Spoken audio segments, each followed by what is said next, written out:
আমরা এখন আছি কই নাওডুবা না? নাডুবা এটা হচ্ছে নাওডুবা। সাথে আছে গুলজার ভাই, আছে আমাদের তাইজুল ভাই। এখন আমরা এই যে ভ্যানে চড়ে যাব সেনাবাহিনী স্কুল, ক্যান্টনমেন্ট স্কুল। তো এই যে দেখতেছেন আপাতত আছি ভ্যানে। আমি আমার লাইফে এই ভ্যানে করে যাতায়াতের এই প্রথম স্বাদ নিলাম। এই ভ্যানে চড়ার স্বাদটা আমি এই প্রথম নিলাম।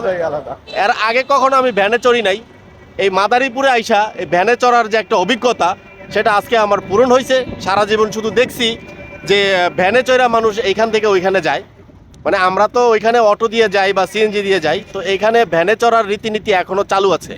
তো তাইজুল ভাই এই সম্পর্কে কি বলবেন? না, সবচেয়ে বড় বিষয় হলো ভ্যানে চড়ে যাতায়াত করাটা, আর সাথে যদি মনের মতো বন্ধু থাকে তাহলে মজাই আলাদা। এর চেয়ে আর মজার কিছু নাই। তা গুলজার ভাই কিছু বলেন ভ্যানে চড়ার বিষয় নিয়ে।